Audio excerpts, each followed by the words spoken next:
Good evening and welcome to Nationwide Today on the network service of the NTA. I'm Elizabeth Omori. Let's begin with the political crisis in Mali. Talks in Mali aimed at resolving the political situation in the aftermath of last week's coup have ended without an agreement. The country's new military leaders and West African mediators wrap up days of talks without settling on how to return to civilian rule.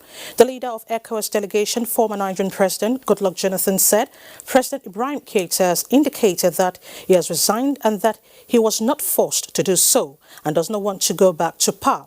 He said the issue of lifting sanctions was discussed by both parties and promised to make the points during an extraordinary summit of the heads of states and government of ECOWAS, which should be holding this Wednesday. The Malian junta undertook promise to release the other personalities arrested, depending on the situation in the country. Now, what could be described as one of the greatest news today in Nigeria's health sector, the African continent and beyond, is the removal of the country from the list of polio-endemic countries by the World Health Organization, having been able to achieve and maintain the 3 years zero polio status that qualifies countries for certification. The formal presentation of the certificate, which is virtual, is scheduled to hold at the presidential villa, where President Muhammadu Buhari would receive it from the World Health Organization on behalf of Nigeria. Following Nigeria's certification, Afghanistan and Pakistan are now the only two polio-endemic countries in the world. Details of the presentation of the certificate will come later. Now to mining. President Muhammadu Buhari has promised his administration's continued support to the genuine efforts by Zamfara state government to restore sanity and a desired impetus in the exploitation as well as exploration of the abundant solid mineral potential in the state. Receiving the governor of the state, Bello Mohammed, the president expressed the belief that if illegal mining activities are checked, security and socio-economic development will be enhanced in the state. State House correspondent Adamu Sambo reports. Governor Bello Muhammad Matawali, accompanied by one Bashir Hadeja, was in the State House to show President Muhammadu Buhari bars of gold and other precious stones mined in the state. The products, he said, were acquired directly from artisanal miners as part of efforts to check illegal mining activities in the state. And some people from outside the country used to come to the state and buy gold and other precious stones from all these small-scale miners. I make my investigation, which make me to make the state government to be engaging the miners so that we shall be buying the golds from them, so that we can, block that chain. I come to show him what the state government has already procured from the miners, from those people in the bush. So he have seen what we have. We have so many cages of gold in Zamfara state. He's very happy with the system that we initiated, and he said whatever support the state government need, the private government is ready to assist us. In fact, he have been given directives to the Minister of Solid Minerals to work with the state government. In fact, Governor Bello Muhammad said 3 days back, large deposits of gold have been discovered in the state and the villagers are trooping in thousands to the sites for illegal mining activities. So I come to get some advice from Mr. President on how best we are going to tackle the issue of this illegal mining, which we have discussed, and he gave me all the support. And in the next few days, the people of Zamfara State will see a lot of changes, particularly in the mining sector. Discussions with the president also centered on, amongst others, how Zamfara State can benefit from the presidential artisanal gold mining initiative as well as the security situation in the state. Now you can't be hearing all sort of that mass killing in the state because the security are doing their best. I equally advise Mr. President that those that are calling for cycling of security is not the solution. They should think of the best way to support the security so that they can perform better. The governor, who commended the president for his intervention towards the restoration of normalcy in the state, however, maintained that governors have crucial roles to play in supporting efforts at securing lives and property of their people. From the State House, Adamu Sambo, NTA News. And still on mining, operators in the metal industry have applauded the efforts by the federal government in reviewing the minerals and metal sector of the economy. This was during a stakeholders forum organized by the Federal Ministry of Mines and Steel Development in Bauchi. Permanent Secretary of the Mines Ministry Technologies, assures their participants an all-inclusive process in achieving the gains in the sector for the development of the nation's metal industry. Virtually everything we use today either has components of metals or is a product of metallic.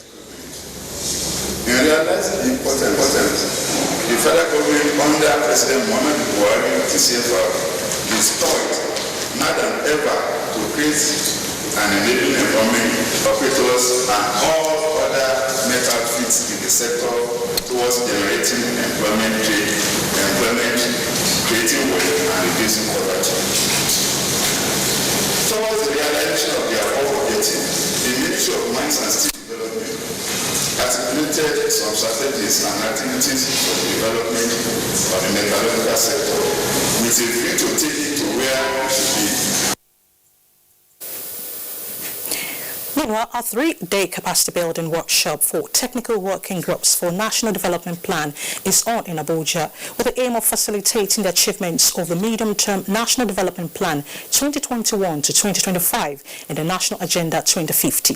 Chimobi Walter Naji reports. The global economic shutdown has triggered efforts by various governments to rethink their macroeconomic framework to deal with emergent challenges posed by the global pandemic. Now, recently, the National Bureau of Statistics released a GDP figure of -6.10% for the second quarter of 2020. Though minimal compared to other countries, this has prompted Nigeria's efforts to build the capacities of the secretariat heads of the technical working groups for the medium-term National Development Plan 2021 to 2025 and the National Agenda 2050 through this workshop. This way, we would have a truly Nigerian National Development Plan, and not a plan of the federal government of Nigeria. In order to have a very robust outcome, it was thought wise to build the capacity of the major drivers of the process as the roles of technical working group anchors and heads of secretariat are critical towards the development of the plans. We have not only included a review of past national development plans and an introduction to understanding the macroeconomic framework for the creation of a midterm national development plan, but also technical lectures on the development planning process, the institutional arrangements for an effective plan implementation, as well as a number of introductions to effective management approaches. Participants are expected at the end of the training to help the country in changing its growth trajectory positively, having gone through various development programs. In Abuja, Shmobi Walter Naji, NTA News. This is Nationwide on NTA. Time now to join Dotun Oguyemi in Lagos for more reports. Hello, Dotun.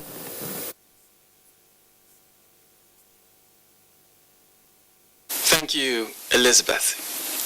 More residents of Lagos are becoming worried following the refusal of some patients with COVID-19 to submit themselves for isolation, as they believe this could lead to an increase of the disease in the state. Nosa Usula reports that the effects of the total lockdown caused by the virus are still fresh in their memories as they appeal for quick government intervention.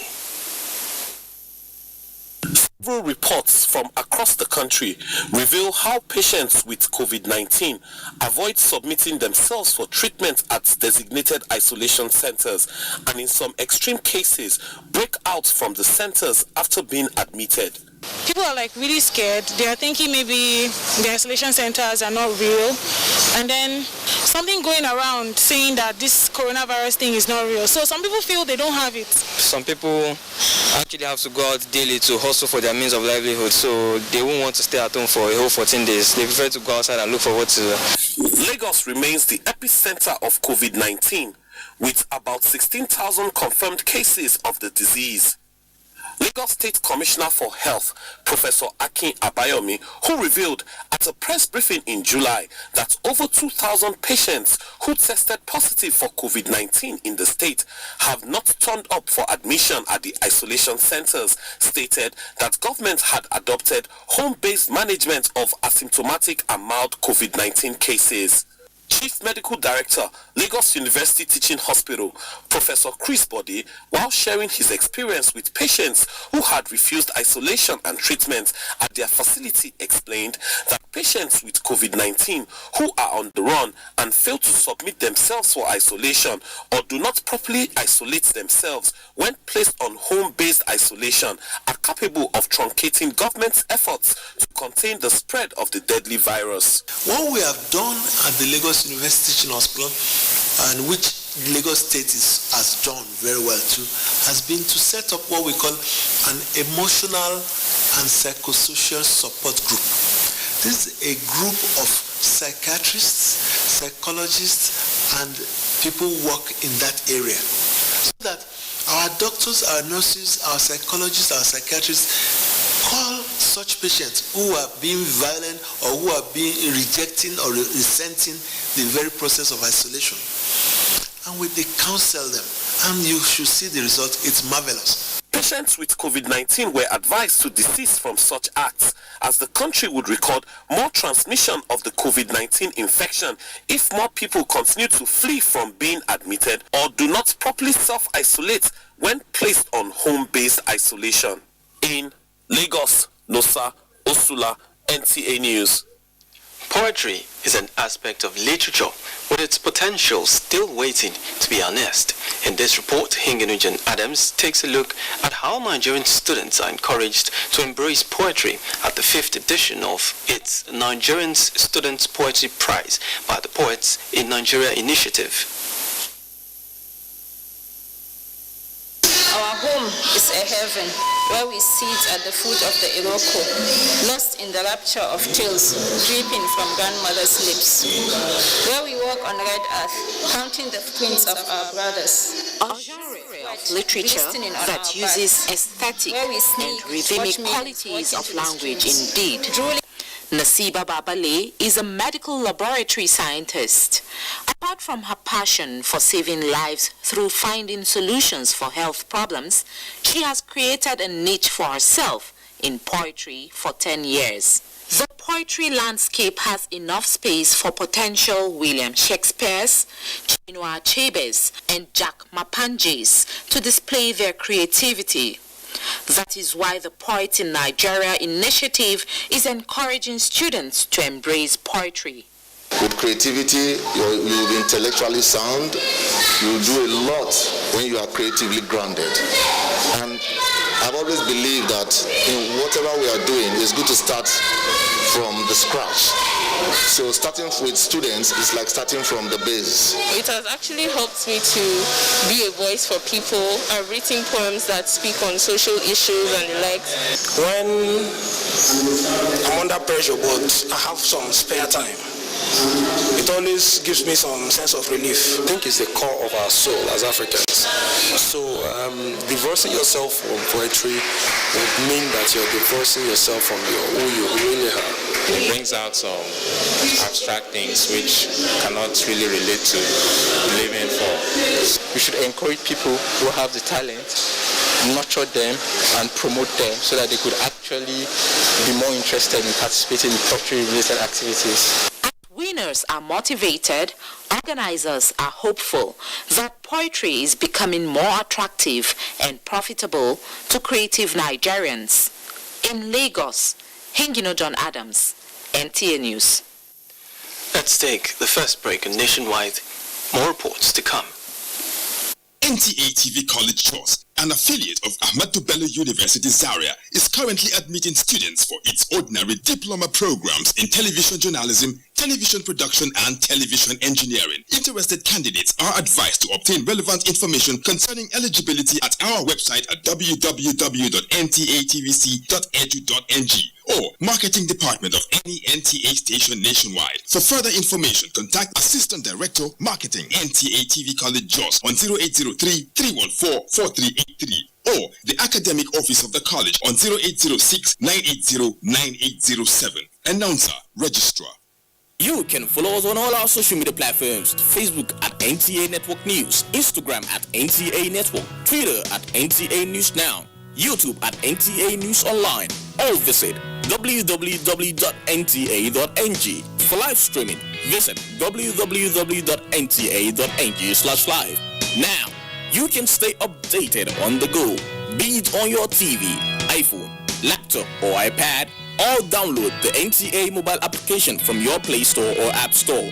NTA, you can beat the rich.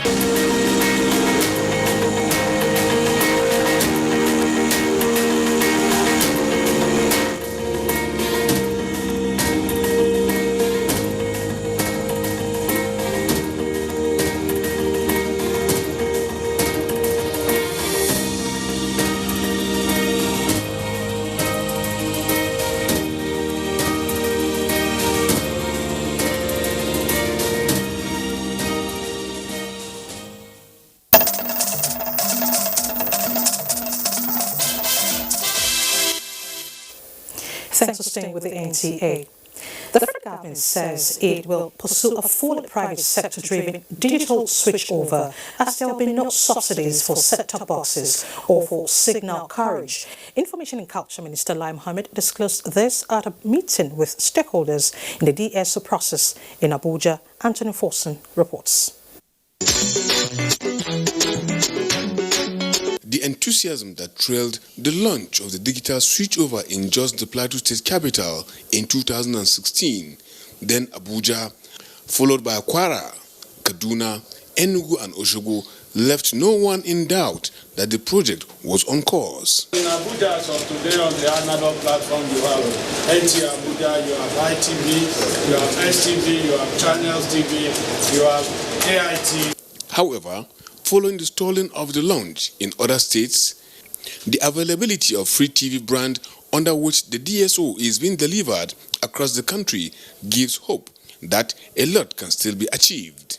It is in the light of this that Lai Mohammed told the meeting that the process to acquire the much needed funds to fast-track the DSO project and pay off all outstanding debts are in top gear to motivate stakeholders to resume the rollout, which has a huge economic benefits to Nigerians. We are at high-level talks with the Federal Ministry of Finance, and we are also putting finishing touches to a memo we plan to send to the Federal Executive Council as part of our relentless efforts to secure the funds to restart the process. And we are very optimistic that our efforts will pay off very soon. While looking for funds to pay outstanding debts and restart the process, I want to put it on record here that we'll be pursuing a full private sector-driven DSO, and there will be no more subsidies, either of set-top boxes or of signal carriage. On audience measurement to drive advertisement, the minister said a process in that direction is already in place, which will go a long way in driving advert spending to the DSO platforms and channels to help fulfill obligations to signal distributors. This meeting must come up with a strategic plan for a resumed rollout, with an express commitment to continue with the process until every state has been covered. Key issues discussed include DSO indebtedness, funding, as well as rollout time. In Abuja, Anthony Forson, NTA News. Let's now talk water and hygiene. The National Orientation Agency, in partnership with the Federal Ministry of Water Resources, has flagged off a sensitization workshop on Clean Nigeria, Use the Toilet campaign for communication, orientation and mobilization officers. Kenneth Nanim reports that the first phase of the program, regarded as training the trainer, is across 12 states. Nigeria is one of the countries still grappling with the challenges of open defecation, poor sanitation and hygiene.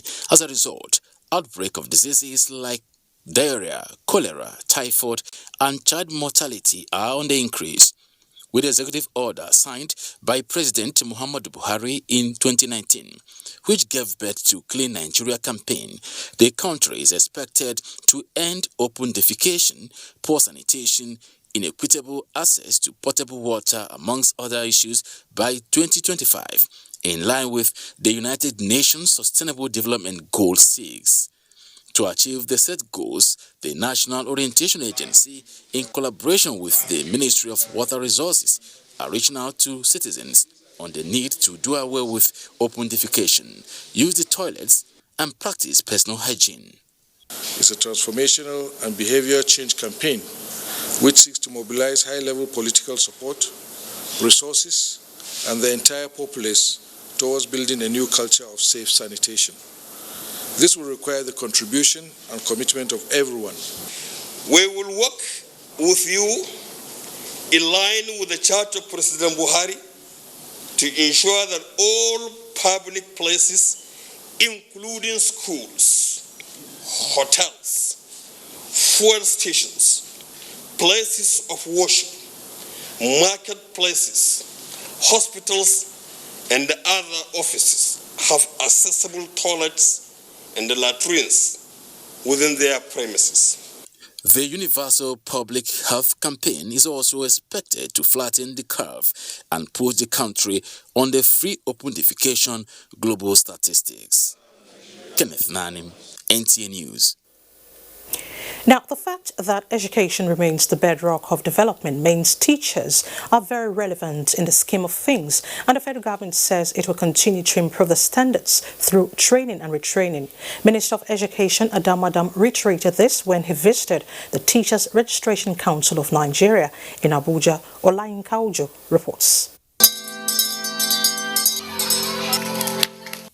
Teachers may not actually have to get to heaven before getting their rewards after all. Some, if not most, can be received here on earth.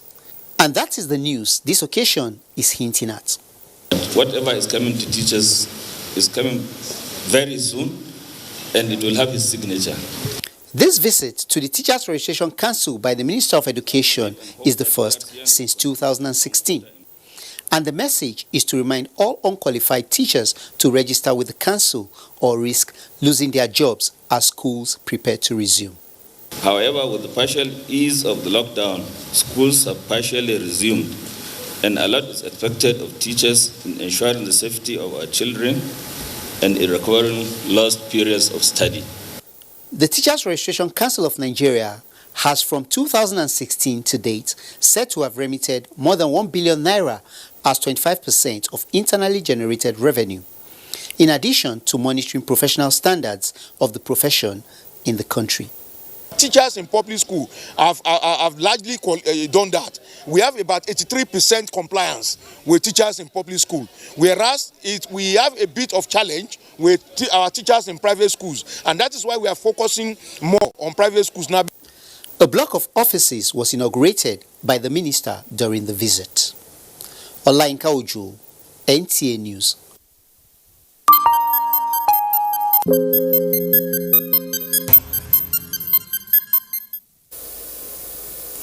Now to COVID-19 update. The Nigeria Center for Disease Control has announced 321 new confirmed cases of COVID-19 in the country.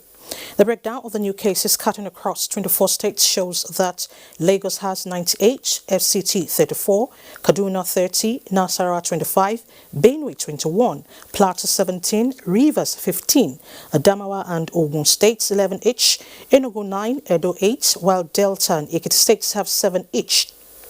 Other states include Gombe with 5, Ebonyi 4, Bayelsa, Kano and Ondo 3 cases each, Cross River, Imo, Kebbi and Niger 2 each, while Abia and Bauchi states have 1 each.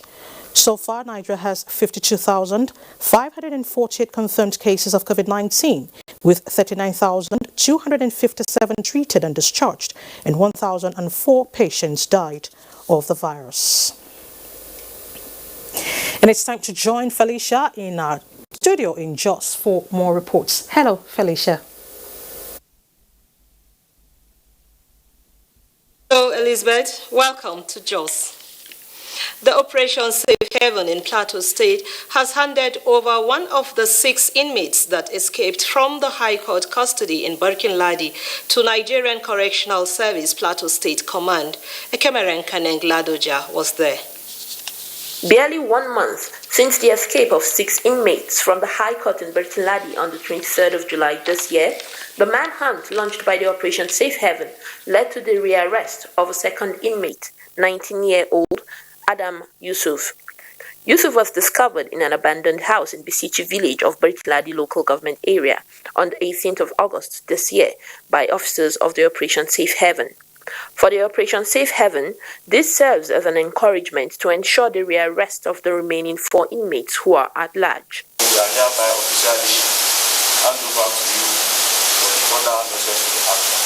For the Plateau State Command of the Nigerian Correctional Services, the effort of the Operation Safe Haven is laudable. A good working relationship between security agencies in Plateau State. The Operation Safe Haven and the Nigerian Correctional Services Plateau State Command both appeal to residents to cooperate with security agencies as well as give useful information that will aid in the rearrest of the remaining inmates at large. In Jos, Ekemeren Kaneng Ladoja, NTA News. 9 communities devastated by rainstorm in the southern zone of Plateau State have received help from the member representing Mikang, Shandam and Kwangpan constituency in the House of Representatives, Komsol Alphonsus Longap. The donation was done in conjunction with the National Emergency Management Agency in the affected local government areas. Zanret Dimun reports. The perennial rainfall caused havoc on some homes and destroyed farmlands in 9 communities of Shandam, Mikang and Kwampan constituency, bringing untold hardship to the people. The member representing Shandam, Mikang and Kwampan in the Green Chambers, Komsol Alphonsus Longap, in collaboration with the National Emergency Agency NEMA, donated building materials and food items to alleviate the sufferings of the people. We carried out a joint assessment with our sister agencies, that's the State Emergency Management Agency, as to ascertain the level of impact of these communities. And when the team came and went on the spot assessment, it was very devastating. It has overwhelmed the capacity of the local government and even the state. I expected them, those that are coming on behalf of the communities, to also take it back to the communities and do distribution accordingly, so that each and every person that was affected by this flood should be able to benefit from it. Some of the beneficiaries expressed gratitude to the member for the provision of the materials. The 9 benefiting communities include Kalong, Derilit, Tengzet, Menkat, Donkol, Gongvel, Gusa, and others. The member had earlier paid homage to the Longamai of Shandam, Miscom Martins Shoulders III, at his palace. In Jos, Zenred Dingmun, NTA News. This is Nationwide. More reports in Abuja as we rejoin Elizabeth. Thank you so much, Felicia. And from Jos, let's take you to Ebonyi, where the State Governor, David Umahi, says all developmental projects initiated by his administration will be completed before the end of his tenure. The governor stated this while inspecting ongoing projects in parts of the state. Kingsley Okoro tells us more. Though successive governments made their mark in the development of the state, Governor David Umahi infrastructural development described as massive and life-touching has further transformed the state. The project, which some have been completed and others at their various level of completion, include 13 flyovers to reduce accidents, Muhammadu Buhari Tunnel, dualization of Abakaliki Enugu Highway. We are praising the governor. He's trying a lot in Ebonyi State. He's making the movement so freely for people. As everybody can see, everywhere is changing. All the projects, physical projects, human projects, and all the human development aspect of his administration is geared towards attainment of sustainable development goal. Now we enjoy a very smooth road. About the state that has the smoothest network of road. And we appreciate the governor for this. Governor David Umahi, while inspecting ongoing projects in parts of the state, said he embarked on the massive projects to rewrite the history of Ebonyi State, once regarded as one of the backward states in the country. We glorify God that He gave me the opportunity to rework the road that could last for another 70 years, and that's why we're using concrete. We are encouraged. The people are optimistic that Governor Umahi will make good of his promise of completing the projects before bowing out of office. In Abakaliki, Kingsley Okoro, NTA News. And for more reports on Nationwide, let's join Chinenye in our Enugu Network Center. Nice to see you, Chinenye. It's nice to see you too, Elizabeth. Good evening and welcome to Enugu. About 2.26 billion naira has been disbursed for various micro projects in rural communities in Enugu State under the World Bank Assisted Community and Social Development Project, CSDP, from 2009 to date. Assessing the level of project implementation in the state as the project team winds down, a team from the Federal Support Unit of the National Agency for CSDP appreciated the success story of the program in Enugu State. Susan Eze reports that the team was at the Government House, Enugu. CSDP is a World Bank project in Nigeria which began in 2009 with a credit portfolio of $450 million plus, while competing states draw down the fund for the development of the rural communities in their various states by accomplishing the counterpart funding requirement. As the project wraps up soon, the head of the agency's support monitoring unit, on behalf of the national coordinator, expressed satisfaction with the machineries put in place by the Enugu State government for sustenance of the program to strengthen its rural development agenda. Enugu State is one of the states that have utilized these resources as provided by. In line with its drive to minimize rural-urban drift in the state, the Enugu State government gave assurance that the state would continue to partner agencies with programs of grassroots development. The law establishing the agency in the state was repealed and reenacted. Acting General Manager Enugu CSDP Samuel Ezugu and the State House of Assembly Committee Chairman on CSDP Paul Najofo are optimistic that the concrete plans already put in place to consolidate on the gains of the World Bank project would yield bountiful fruits. In Enugu, Susan Eze, NTA News. Candidates sitting for the West African Senior School Certificate Examination in Enugu are obeying all the COVID-19 protocols. Our correspondent reports that the physical distancing also helped to check malpractices.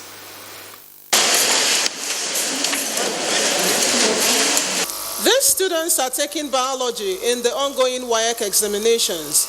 A visit to some schools in the metropolis shows that the students are abiding by the rules and regulations of the examinations while observing the COVID-19 protocols. Some examination invigilators and principals of schools commended the efforts of the federal and state governments in providing a conducive environment and protective equipment for the students. The examination in my school has been going well.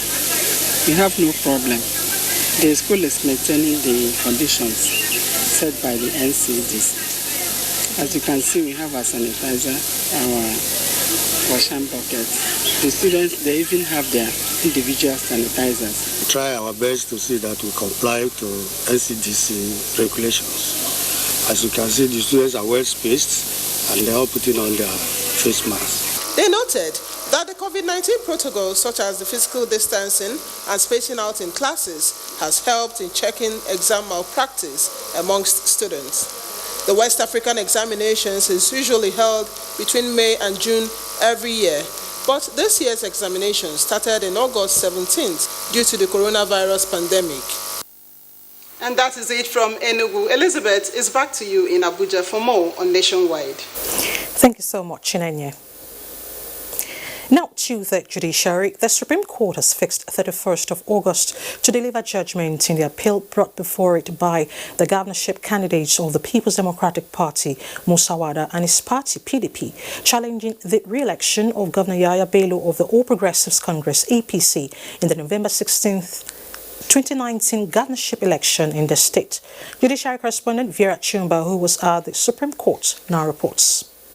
On the 23rd of May, the Kogi State governorship election, which started in Abuja in a split decision of 2-1, reaffirmed INA declaration and returned Yahaya Bello as validly elected governor of Kogi State. The tribunal also resolved 4 other petitions in his favor. Dissatisfied with the decision of the tribunal, the 4 parties approached the Court of Appeal, and the court also dismissed the appeal. The 3 appeals were filed by the People's Democratic Party, Social Democratic Party, and Democratic People's Party. The PDP is insisting that its candidate Musa Wada won the November 16th governorship election. The appellant had claimed that the election which brought in Yahaya Bello as the governor of Kogi State was marred by serious irregularities. In their brief of argument, counsel to the appellant, Jibril Okutakbe, SAN, urged the court to allow the appeal, while the respondent counsels Joseph Daudu and Abubakar opposed the application and urged the court to dismiss the appeal with substantial cost. The 7-man panel of justices led by the Chief Justice of Nigeria, Ibrahim Tanko Mohammed, after listening to the submission of the counsels, dismissed the appeal filed by the Democratic People's Party for being a mere academic exercise and awarded a cost of 200,000 naira against the party. We have done what we need to do. Appeal has been adjourned, so we leave the rest for their lordships to do what they needed to do. All the parties have adopted and argued their cases. The lower courts had, in a concurrent judgment, dismissed the appeal for failure to prove the allegations of electoral malpractices. In Abuja, Vera Chumba, NTA News. From the judiciary, we now move to political matters. The People's Democratic Party has restated its resolve towards the conduct of peaceful and transparent primary election into the senatorial by-elections in Lagos, Cross River and Bayelsa states. Timothy Yusuf reports that the resolution followed the visit of members of the party from the affected states to the National Secretariat in Abuja. Members of the PDP have been visiting the Wadata House, National Secretariat of the party, for what they described as wider consultation ahead of the senatorial elections into the Lagos seat and Cross River North senatorial districts, following the death of the senators representing the senatorial zones. For Bayelsa State, seats for 2 senatorial districts are vacant. The seats were vacated by the governor of Bayelsa State, Doye Diri, and his deputy, Lawrence Erujapo. We will continue as part of our responsibilities to call their attention or bring to their attention what is happening in our society. We will not fail in our duty to do that. The woman who departed, the woman who just exited, I contested election with her and I fared very well in the field. Whatever it takes to ensure that the will of the people prevails is what we will do. The leadership of the PDP is confident that the party will always put the people's collective aspirations at the forefront of its objectives and endeavor to discourage the imposition of candidates, as this will ensure the emergence of best individuals for elective positions. In Abuja, Timothy Yusuf, NTA News. And Agatha in Benin has the next set of reports on Nationwide. Hello, Agatha.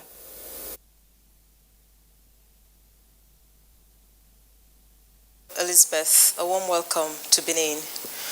Wife of the All Progressives Congress APC candidate for the Edo governorship election, Professor Idia Izeyamu, has assured women in Edo State that victory for her husband at the polls will translate to empowerment and better life for them. She was in Owan West local government area to canvass support for him. The PDP candidate, Governor Godwin Obaseki, on the other hand, has charged the people to hold politicians accountable for their words. It was when he led campaign team of the party to Asan Central local government area.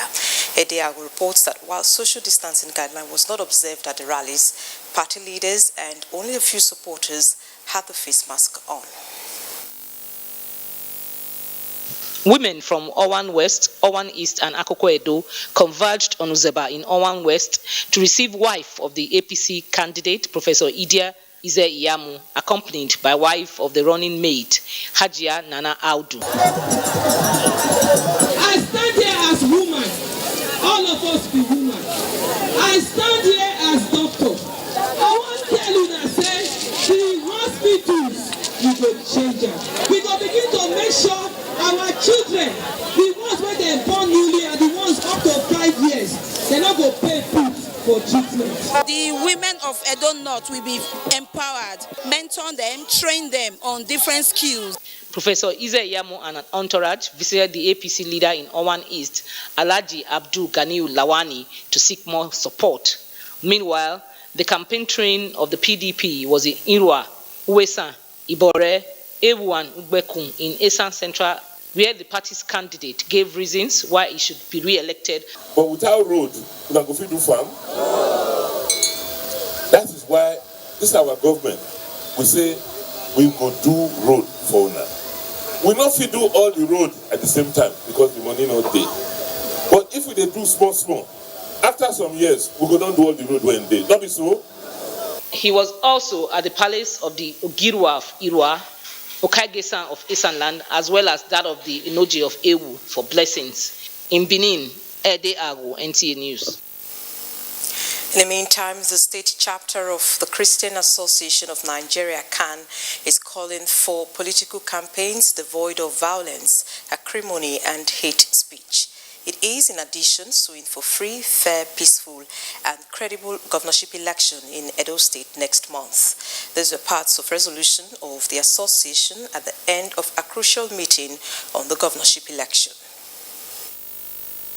For CAN, protecting the interest and well-being of believers who constitute the electorate remains paramount, reminding politicians that it is only when Edo citizens are safe that candidates can govern them and implement their manifestos. The association wants heads of churches to warn members of their congregation against use of violence, which can cost lives. It also called on the electorate to go out en masse to vote for candidates of their choice.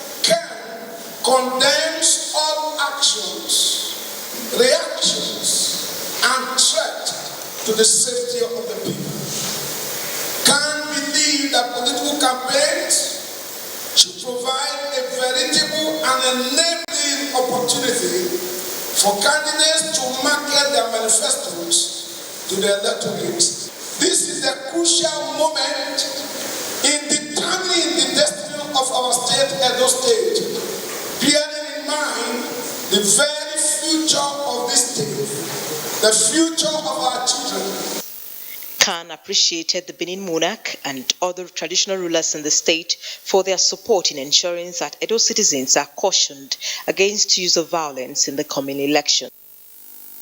That's it from here. Elizabeth, you're on. Thank you, Agatha. Now, to religious matters, the Nigerian Christian Pilgrims Commission has solicited the support of the Christian community to ensure hitch-free pilgrimage exercises in the Holy Land. This was at a stakeholders meeting on strategizing the Commission's activities in the Northeast. Zara Omar Adamu reports from Gombe. The meeting themed Creating Inclusive Governance Atmosphere is an engagement with state secretaries and the executive secretary of the Nigerian Christian Pilgrims Commission to know the progress and challenges of various boards and the way forward. We use the opportunity to also address the church, as we know that I'm wearing two caps at the same time. I will address the CAN leadership and also visit some of our traditional fathers so that we encourage leadership at all levels. The meeting is going to refocus the boards of the Northeast sub-region on how to move forward, and most likely we will succeed. This is also very strategic in the sense that the ES is going from one geopolitical zone to the other to look at peculiar situations in each geopolitical zone. What are their challenges? This meeting is giving us a signal, a positive signal that something tangible will come And from what the Executive Secretary has already said, the package has been slashed down. The Executive Secretary will also seek effective collaboration with church leaders and traditional rulers to help organize seamless pilgrimage programs and to fashion out ways forward for progress of the Commission. Zara Umar Adam, NTA News. Let's shift attention to child protection. Providing special protection and justice to children who are exposed to rape, child labor, trafficking and other difficult situations will reduce their trauma and enable them adjust to decent life. These were the views of the Minister of Women Affairs and Social Development, Pauline Talin, at a one-day sensitization and awareness creation seminar in Uyo. Uduak Etim reports. Violence against children has in recent times reached alarming proportion, and COVID-19 presented the most difficult times for children globally. The mandate of sensitizing the populace on the rights of the children in Nigeria prompted the hosting of a one-day sensitization and awareness creation seminar in Uyo by the Federal Ministry of Women Affairs and Social Development in collaboration with the Ministry of Women Affairs and Social Welfare, Akwa Ibom State.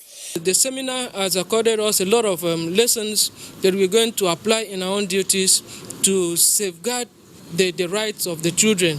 That really impacted so much knowledge on us on ending gender-based violence. Minister, Federal Ministry of Women Affairs and Social Development, Pauline Talin, represented by Deputy Director, called for continuous awareness to ensure protection of children's rights. The Federal Ministry of Women Affairs has also developed several strategies to ensure the protection of the rights of the child. In Akwa Ibom State, the Ministry of Women Affairs and Social Welfare, in conjunction with other relevant agencies, have been working tirelessly to ensure full implementation of the Child Rights Law.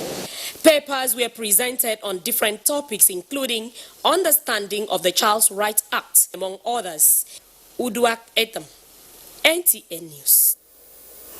And in other news, the Naval Officers' Wives Association, NOAA, has inaugurated various welfare projects in Karshi aimed at rendering assistance to families of naval officers and ratings, as well as providing employment opportunities for members of the host community, among other social benefits. Defense correspondent Najat Tijani reports.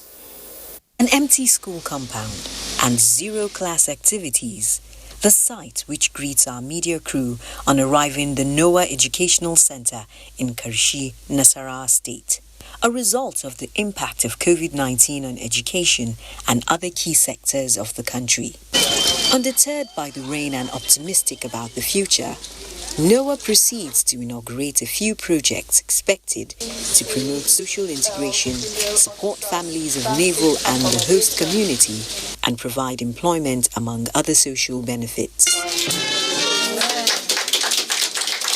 Therefore, we are investing a lot of resources to provide the necessary facilities. The Chief of the Naval Staff is very happy that NOAA is also striding along with its own vision of ensuring that personnel's welfare are being absolutely taken care of. Other projects inaugurated by the association with support from the Chief of Naval Staff include a shopping complex named after the NOAA president, a recreational park, and facility office complex. Najat Tijani, NTA News. This is Nationwide on NTA. Let's take a break now. More to come.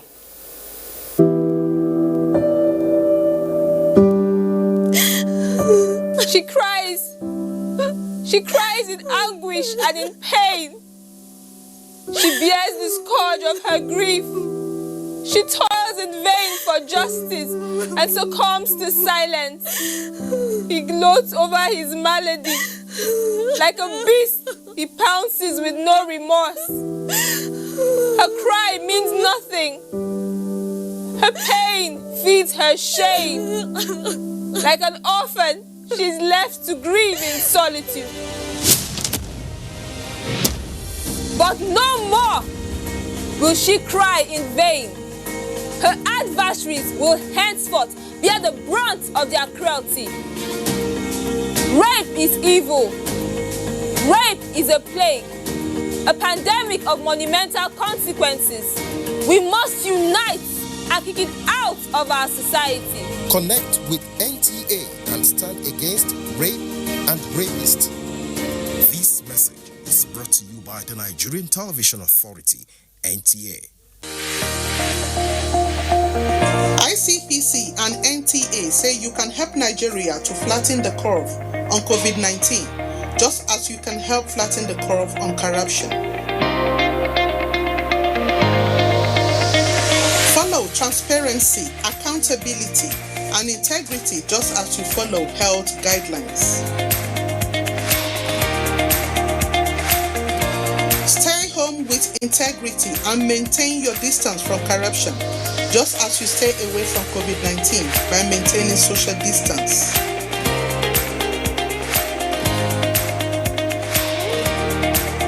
Report every act of corruption to ICPC, just as you report COVID-19 to NCDC.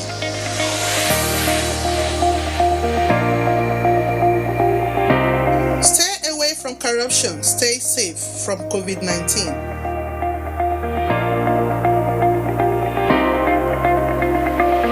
Report any act of corruption to ICPC on toll-free number 0800-2255-4272. This message is brought to you by ICPC and NTA.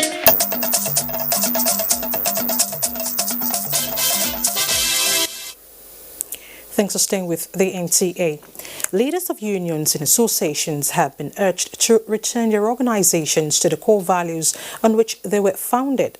Guests on Good Morning Nigeria say this will address the challenges in unions, elections and governance that have become the norm in recent times. Kunle Adeye reports. Of the Nigeria Medical Association and alleged malpractices in the election of the Nigerian Bar Association as some of the latest leadership crises rocking the trade unionism in Nigeria. Guests on Good Morning Nigeria said the recent developments undermine the primary aim of aspiring to lead such unions, which is promoting the welfare of members. As much as possible, unions must return back to the core values for which they were founded. One of the basic principles of any professional association, trade union, is unity. You must be united, because if you are not united, you can't fight your oppressors. Secondly, there must be democracy. When you are well grounded in the union activities, you just seamlessly go in there. If there's transparency and accountability and due process, if you have your integrity intact, people will follow you. While admitting that it is practically unavoidable to have disagreement, the guests urged leaders to embrace internal conflict resolution mechanism to settle differences.